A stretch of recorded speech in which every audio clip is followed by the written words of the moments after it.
Hello friends, welcome to my channel teaching by Ansari. कैसे हैं आप लोग? आई होप आप लोग अच्छे होंगे और अच्छे होना भी चाहिए। यहाँ पे देखिए एक सवाल दिया गया है कि -2/5 और 1/2 के बीच में 10 परिमेय संख्या बताओ। परिमेय संख्या क्या होती है? जिसे हम P/Q के फॉर्म में लिख सकते हैं, बटे के रूप में लिख सकते हैं। और Q की वैल्यू क्या हो? 0 नहीं होनी चाहिए। तो आप लोग आई होप कि जानते ही होंगे कि परिमेय संख्या क्या होती है। तो इसके और इसके बीच की ही हमें 10 परिमेय संख्या बतानी है।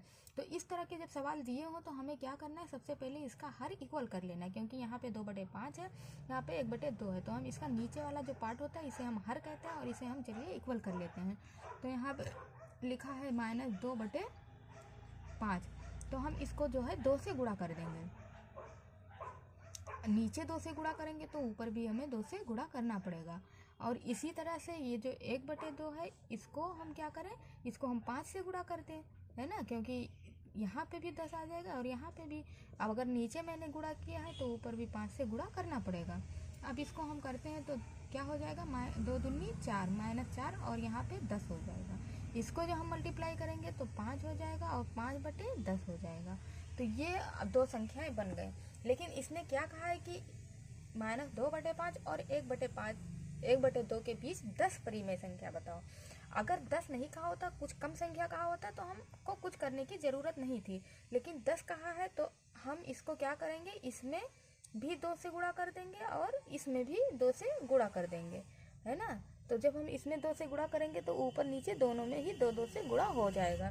तो यहाँ पे हम जब 2 से गुणा करेंगे तो क्या आ जाएगा? -8/20 आ जाएगा। और इसमें जब हम 2 से गुणा करेंगे तो कितना आ जाएगा? 10/20 आ जाएगा।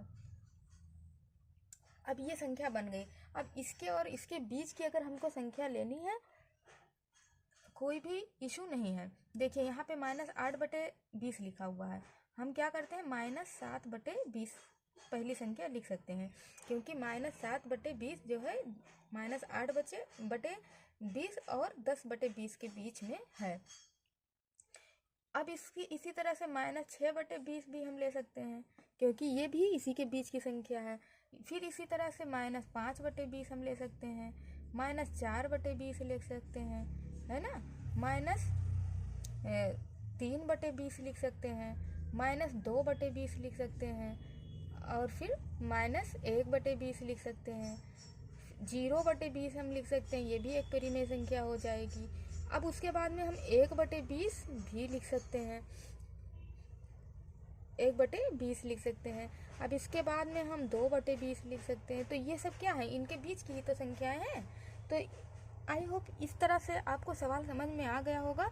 तो 10 से भी कहीं ज़्यादा संख्याएं निकल रही हैं। अगर हम 2 से इसको गुणा नहीं करते तो क्या होता? -4/20 था, -3/20, 2/20, 1/20, 0/20 और फिर यहाँ मुझे 9 ही संख्या आ पाता है। तो यही वजह है कि आपको कितनी भी संख्या निकालनी है आप उससे गुणा कर लेंगे, बढ़ा लेंगे गुणा करके, और फिर वो आसानी से निकल आएगी। तो आई होप आपको ये सवाल अच्छे से समझ में आया होगा। अगर नहीं समझ में आया तो आप लोग कमेंट करिए, एक बार मैं ज़रूर फिर दोबारा इसका वीडियो बना के बढ़िया से और समझा दूंगी। वैसे तो समझ में आ जाना चाहिए। अगर आपको वीडियो अच्छा लगे लाइक सब्सक्राइब करें, बेल आइकन को प्रेस करें, ज़्यादा से ज़्यादा शेयर करें। Thank you for watching.